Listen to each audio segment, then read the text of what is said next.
Olá, meus amigos, eu sou o pastor Elias Soares, estou passando por aqui para responder uma pergunta feita por uma internauta. Trata-se da irmã Eliette, que entrou aqui no nosso canal, PR Elias Soares Oficial, e ela assistiu o vídeo A Pergunta que Travou os Pós-Tribulacionistas, ou a pergunta que calou os pós-tribulacionistas. E ela fez umas colocações aqui que, diga-se de passagem, achei bem interessante. Irmã Eliette, parabéns para você. Percebe-se que você é uma pessoa estudiosa, pesquisadora, e você levantou alguns questionamentos que faz os pré-tribulacionistas, coçar o resto que sobrou aqui, careca, viu? Eu particularmente gostei, eu gosto de ver essas irmãs assim, estudiosas, aplicadas ao estudo da palavra de Deus, e a sua colocação, olha, parabéns, viu? Mas vamos aos fatos e às questões, tá? Só que antes eu quero aqui falar um pouco com Deus, né? Senhor, nosso Deus e Pai, queremos te glorificar, adorar e bendizer pela tua fidelidade, graça, amor e misericórdia. Te louvo por esse momento, por poder estar aqui respondendo a pergunta da tua filha. Capacita-nos, derrama sobre nós a tua graça em nome de Jesus. Amém. Muito bem, nós vamos a esta questão, que a irmã Eliette diz aqui o seguinte: pastor, o senhor deveria explicar segundo aos Tessalonicenses capítulo 2 para nós. Bom, vamos lá, depois nós vamos continuar, porque a pergunta dela é grande. E aí ela continua: como se encaixa o pré-tribulacionismo ali? Olha, minha querida pastor, o senhor deveria explicar segundo os Tessalonicenses 2 para nós. Como se encaixa o pré-tribulacionismo ali? Olha, querida, se encaixa muito bem, obrigado. A gente consegue encaixar, sim, e ali está mais para pré-tribulacionismo do que para pós-tribulacionismo. Vamos ler o texto? Para a gente, né, não ficar só, como diz o bom assembleano, para não ficar somente nas minhas palavras, né? Então vamos lá. Ora, irmãos, rogamo-vos pela vinda de nosso Senhor Jesus Cristo e pela nossa reunião com Ele, que não vos movais facilmente do vosso entendimento, nem vos perturbeis, quer por espírito, quer por palavra, quer por epístola, como se o dia de Cristo estivesse já perto. Ninguém de maneira alguma vos engane, porque não será assim sem que antes venha a apostasia e se manifeste o homem do pecado, o filho da perdição, o qual se opõe e se levanta contra tudo que se chama Deus ou se adora, de sorte que se assentará como Deus no templo de Deus, querendo parecer Deus. Não vos lembrais de que estas coisas vos dizia quando ainda estava convosco? E agora vós sabeis o que o detém, para que a seu próprio tempo seja manifestado. Porque já o mistério da injustiça opera, somente há um que agora resiste, até que do meio seja tirado. E então será revelado o iníquo, a quem o Senhor desfará pelo assopro da sua boca e aniquilará pelo esplendor da sua vida. Muito bem.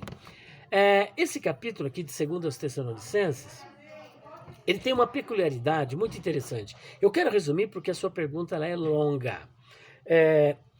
A maioria dos pós-tribulacionistas, quando vão trabalhar segundo os Tessalonicenses para defender a visão pós, eles se atêm no capítulo, versículo 1 ao 3 e mais especificamente no versículo de número 3.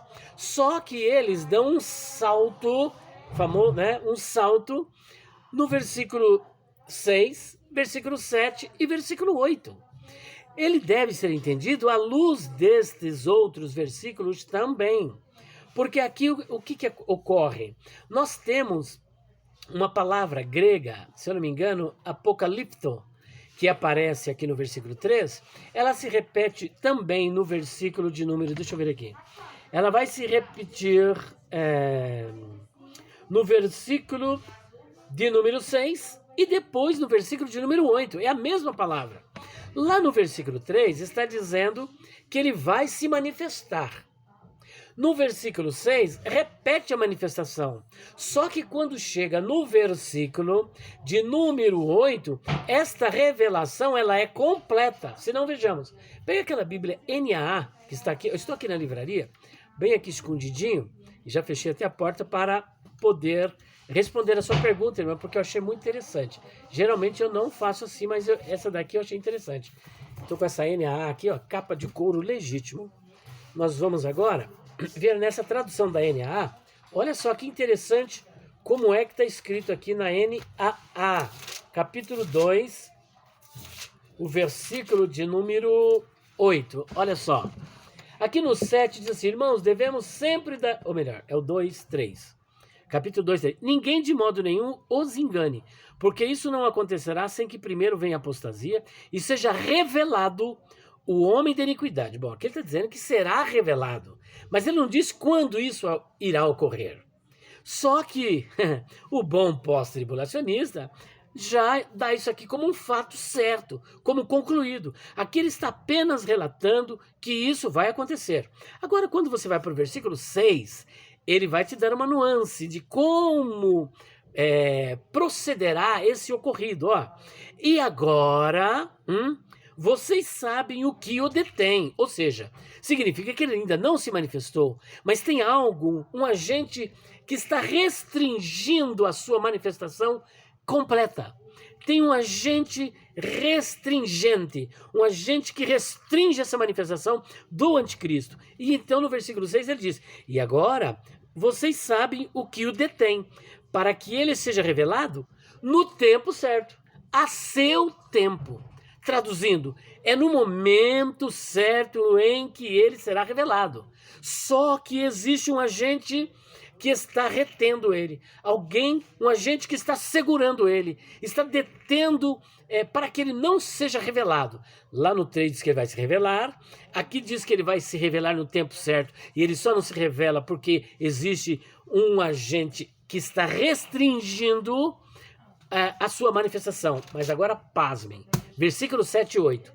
Porque o mistério da iniquidade já opera, e aguarda somente que seja afastado, o mistério da iniquidade já opera. E está aguardando apenas que seja afastado aquele que agora o restringe, aquele que agora o detém. Está aguardando isso. Agora olha o 8. Então quando? Então quando esse que o detém, esse que o restringe for afastado, esse que o restringe for tirado, aí ele vai explicar o versículo 8. Então será revelado o iníquo. É só agora que será revelado o iníquo, não é lá no versículo 3. Será revelado quando aquele que o agente restringente for afastado, for tirado. Olha aí. Então será revelado o iníquo, a quem o Senhor Jesus matará com o sopro de sua boca e destruirá pela manifestação de sua vida. Percebeu?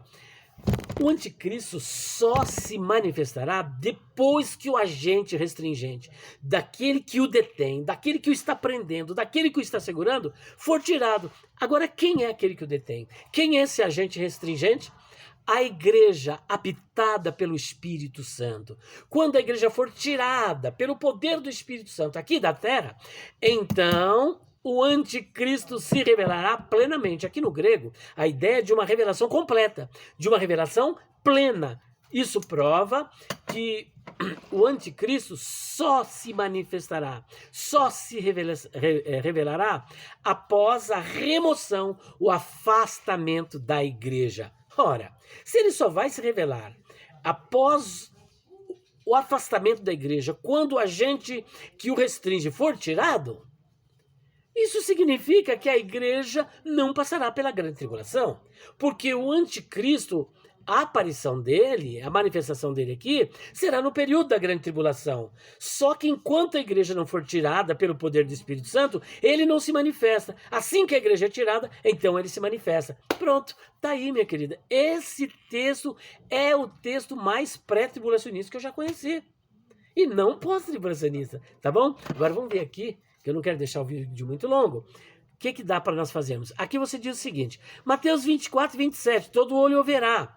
Em outras palavras, você está dizendo que não haverá uma vinda em duas fases, que não haverá um arrebatamento secreto, que não haverá, então, esse arrebatamento pregado pelos pré-tribulacionistas, porque todo olho verá. Sim, todo olho verá. Mas quando? Dentro desse contexto, está a segunda fase da segunda vinda de Jesus. Jesus vem para a igreja e a arrebata. Na segunda fase, ele retorna com a igreja e ele vem visivelmente. Você quer ver uma diferença? Quando Jesus vier arrebatar a igreja, ele não vem nas nuvens. Veja lá 1 Tessalonicenses, capítulo 4, 16, 17. Veja 1 Coríntios, capítulo 15, versículos 52, 53, 54. Ele não vem nas nuvens e nem com as nuvens. Muito pelo contrário, a igreja sobe nas nuvens para encontrá-lo nos ares. E assim estaremos sempre com ele para cumprir João capítulo 14, 1 a 3. O Senhor Jesus disse que na casa do Pai há muitas moradas. E se não fosse assim, ele teria dito: vou preparar lugar. E quando eu for e vos preparar lugar, virei outra vez e vos levarei para mim mesmo, para que onde eu estiver, vocês estejam também. Então ele vem para arrebatar a igreja, só que na segunda fase, ele vem com a igreja, e aí sim, vai cumprir o que você está dizendo, tanto ali, como Apocalipse capítulo 1, versículo número 7, como Judas, versículo 14 e 15. Será uma vinda visível, mas quando? Na segunda fase, logo depois da grande tribulação. Vamos correr aqui? Porque você apresenta outra passagem. Apocalipse 10, 5 a 7, última trombeta. 1 Coríntios 15, 52, ao som da última trombeta. Jesus virá. Acontecerá o arrebatamento, ressurreição, glorificação dos corpos. Tanto Paulo quanto João falam sobre esse evento. Não existe arrebatamento sem ressurreição. Claro que não existe. No arrebatamento haverá a ressurreição dos mortos e a transformação dos vivos. E todos serão levados nas nuvens para encontrar o Senhor nos ares. Só que será o toque da última trombeta? Sim, ao toque da última trombeta. Mas será que a última trombeta apresentada em 1 Coríntios 15, versículo 52, fazendo alusão também a 1 Tessalonicenses, capítulo 4, 16 e 17, que parece que a irmã acho que não se lembrou no momento de colocar ali, será que essa última trombeta é a mesma sétima trombeta de Apocalipse capítulo 10 e capítulo 11, versículo 15? É claro que não, minha querida. Esta última, a última trombeta de 1 Coríntios capítulo 15, 52, está dentro de um contexto cultural da época de Paulo. Do contexto cultural dos Jogos Olímpicos. Se você assistir aquele filme, Quo Vadis, deixa eu ver se é Quo Vadis. É o Quo Vadis. Não, deixa eu ver, Quo Vadis não, o Ben-Hur. Ben-Hur, que tem um aristocrata judeu. Ben-Hur é um aristocrata judeu. Ele é interpretado por Charlton Heston no filme Ben-Hur, né? Ben-Hur. Você vai ver o seguinte, que os jogos, eles começam com um toque de trombeta. Os Jogos Olímpicos, na antiga Grécia, na antiga Roma, começava com um toque de trombeta. E o que ocorre? No final dos jogos, tocava-se a última trombeta. Então a trombeta é tocada no início e a trombeta é tocada no final. Quando era tocada a trombeta no final dos Jogos Olímpicos, no final, era para encerrar os jogos. Perceba que em 1 Coríntios capítulo 9, versículo 24 a 27, Paulo compara a nossa caminhada cristã a uma corrida. Ele faz uma alusão aos Jogos também Olímpicos, estão entendendo? E que nós estamos numa corrida em que todos levarão um prêmio. Então é dentro desse contexto que Paulo está falando desta última trombeta.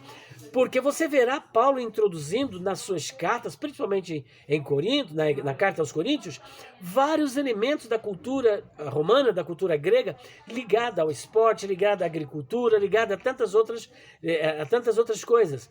E essa trombeta que Paulo está fazendo alusão não é a trombeta do Apocalipse. Trata-se, portanto, de final de jogo. Última, não tem mais nada para acontecer, a não ser a igreja ser arrebatada. Já no final da sétima trombeta, a sétima trombeta anuncia o início de 7 pragas. Veja só, se ela está anunciando o arrebatamento da igreja, significa que não ocorrerá mais nada. Só que lá, essa trombeta, depois dela haverá castigo, haverá punição. O povo estará aqui na grande tribulação sendo punido pelo Senhor Jesus Cristo. Então perceba que é uma trombeta totalmente diferente. Portanto, estão respondidas aí as suas questões. Eu não sei se tem mais algum detalhinho. Isso tudo ao som da última trombeta. Bom, já respondemos. É assim, Jesus Cristo voltará e todo olho verá e a última trombeta soará. Perfeito. Minha querida, a visão pré-tribulacionista é a que se encaixa dentro da verdade apresentada pela Bíblia Sagrada. Portanto, está aí a resposta à sua pergunta. Que Deus abençoe. Em nome do Senhor Jesus, quero deixar uma dica aqui para você, desta obra, Dicionário de Palavras, Expressões, Interpretação e Curiosidades Bíblicas. Lançamos em outubro, já está no final, 1168 páginas, temas polêmicos no grego, hebraico, latim, aramaico, expressões típicas de Paulo, de Jesus, palavras curiosas, predestinação e livre-arbítrio, você precisa adquirir 0 operadora 11 94901 6633 ou 0 operadora 11 94626 3000. 0 operadora 11 94626 3000. Um beijo no seu coração. Deus abençoe cada irmão que assistir a este vídeo.